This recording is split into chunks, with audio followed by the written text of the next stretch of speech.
લગ્નના સમય વિશે માતાજી કહેતા, ખજૂર પાકે એ દિવસોમાં મારા લગ્ન થયા હતા. કયા મહિનામાં તે યાદ નથી.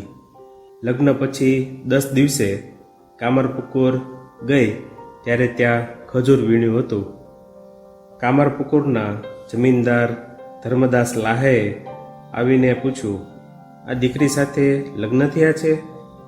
મારા કાકા ઈશ્વર મુખોપાધ્યાય સૂર્યાના બાપ મને કાંખે તેડીને કામરપુકુર લઈ ગયા હતા. લગ્નની બીજી સાંજે વહુને લઈને જાન કામરપુકુર પાછી આવી.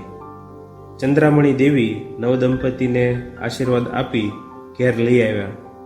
બીજી માંગલિક ક્રિયાઓ પૂરી થતાં ચંદ્રાદેવીના માતૃ હૃદયમાં એક દુઃખદ ચિંતા થવા લાગી.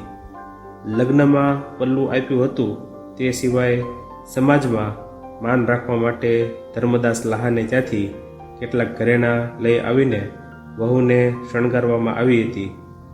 લગ્નની ધામધૂમ પૂરી થયા પછી અબૂધ બાળકીના અંગ ઉપરથી દાગીના કેવી રીતે ઉતારી લેવા એ જ ચિંતાથી એ પીડાતા હતા. ચતુર શ્રી રામકૃષ્ણ તરત જ માની મૂંઝવણ સમજી ગયા ને એમને ધીરજ આપતા કહ્યું કે ચિંતા કરવાની જરૂર નથી.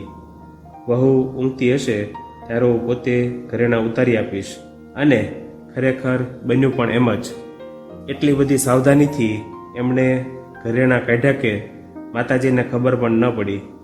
પણ ઊંઘમાંથી જાગ્યા પછી ઘરેણાં ન જોતા શારદાએ પોતાનું કાંડું, ડોક, બાજુ વગેરે બતાવીને પૂછ્યું, અહીં મારા ઘરેણાં હતા તે ક્યાં ગયા? બાલિકાને મોઢેથી આ વાત સાંભળીને ચંદ્રામણી દેવી ગળગળા થઈ ગયા ને એને ખોળામાં લઈ આશ્વાસન આપતા કહ્યું, દીકરી ગદાય, શ્રી રામકૃષ્ણનું નામ ગદાધર હતું. ભવિષ્યમાં તને આનાથી પણ સરસ કેટલાય ઘરેણાં કઢાવી આપશે. એ સાંભળી બાલિકાનું મન તો શાંત થયું, પણ તે જ દિવસે જ્યારે એમના કાકાએ ભત્રીજીને ઘરેણાં વગરની જોઈ ત્યારે ગુસ્સે થઈ ગયા અને ભત્રીજીને લઈ જયરામ વાટી ચાલ્યા ગયા.